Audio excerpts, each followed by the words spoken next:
The Nutty Tunnel, A Story of Compromise by Jim Howard, illustrated by Kathy Busch. This little character is Burl Squirrel. See, he's in this story, and he likes to sit and listen to our stories. You'll find him peeking in every now and then. The Nutty Tunnel.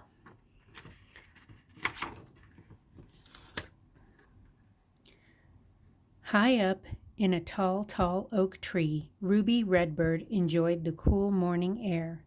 Autumn was coming. Ruby was excited.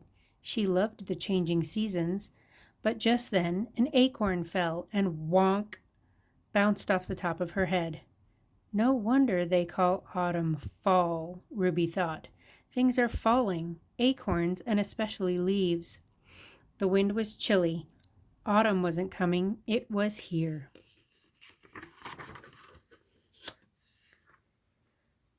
Ruby looked up and saw Burl Squirrel scrambling down from the branch above.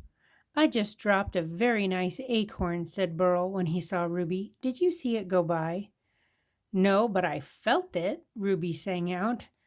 "What were you doing with an acorn up there? You hid acorns underground all day yesterday."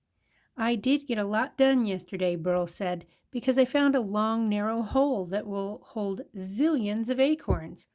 I hardly had to dig at all, but I've got much more work to do before winter comes."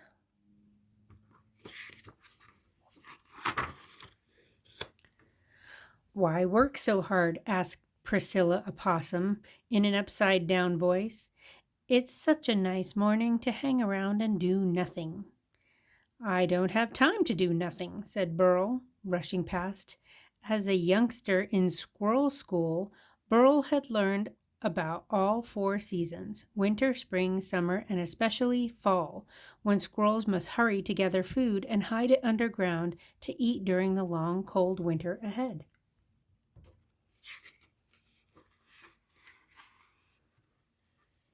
Look at that. Oh, Priscilla's hangout.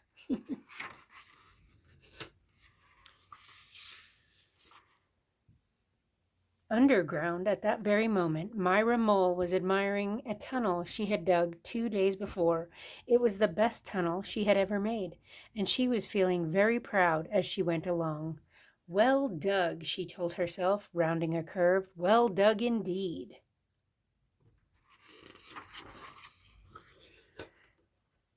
Suddenly, Myra slipped on something smooth and round. What was that? Her tunnel seemed to have lots of these smooth, round things scattered about. She slipped on another one and another, and then she lost her footing and found herself shooting down the tunnel, as if there were little wheels under her. "What in the earth is going on?" shouted Myra. She was going faster and faster as the tunnel sloped down to go under a big tree root. She was spinning, bouncing, gliding. "Whee!" Myra squeaked, but there was a huge pile of something blocking the tunnel at the bottom of the slope.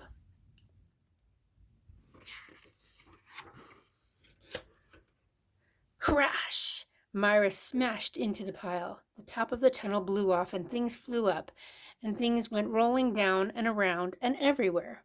"Whew!" Myra gasped, lying on her back, looking up at the sky through the hole in the tunnel roof, and she saw, on the very tip of her nose, an acorn.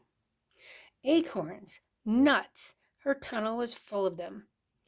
Ruby Redbird flew down to see what had happened. She had heard the crash and seen acorns come popping out of the ground. Acorns always fell down, not up. Something strange was going on.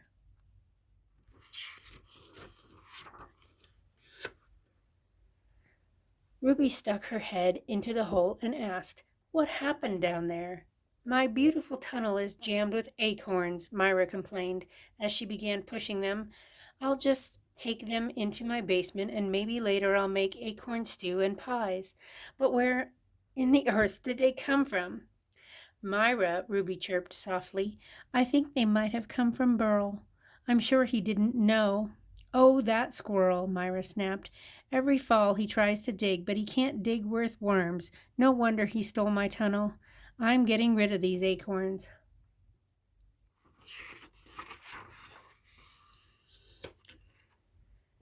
Ruby Redbird listened to the rolling and rumbling under her feet and flew off to find Burl Squirrel. By the time she brought him back to the hole, Myra was gone, and so were all the acorns. "Hey!" Burl shouted. "Someone stole my acorns!" Ruby said, "Burl, didn't you say that you found this hole already dug yesterday?" "That's right," said Burl. "That's why I got so much work done." Just then Myra Mole popped her head out of the hole. "You!" cried Burl. "I spent all day yesterday storing acorns, and you stole them." "You!" cried Myra. "I spent a long time digging this perfect tunnel, and you clogged it up." Ruby tried to calm them down. "You both worked hard without knowing you'd bother each other," she said. "I'm sure there's some kind of compromise you can make." "What's a compromise?" asked Burl. "Is it like pie?" asked Myra. "No," said Ruby. "It's when each of you gives something up to reach an agreement."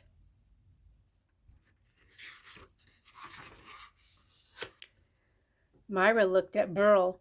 "I need my tunnel clear so I can crawl through it," she said. Burl looked at Myra. "I need those acorns to eat through the winter," he said.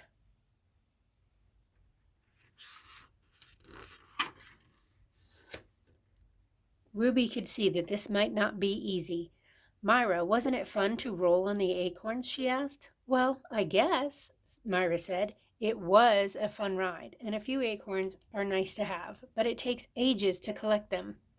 "Oh, gathering acorns is a snap," Burl said, "but it must take forever and ever to dig a tunnel like this."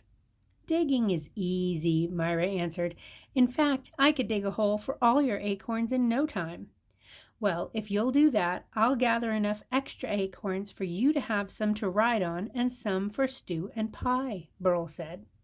"See, you did it," Ruby sang sweetly. "By understanding each other and working together, you can both have more than before." And as she spread her wings and flew away, she made up a poem about compromising to tell Priscilla, Opossum, and everyone else.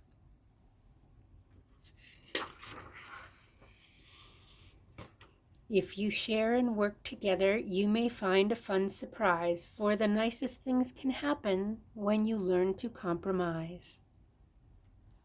Yay, the end. That was so sweet. They both worked really hard, but I like that they found a way to help each other is their compromise, because the mole found it easy to dig a tunnel, and the squirrel finds it easy to gather the acorns. They can help each other do the things that the other one finds difficult. That's what friends are for.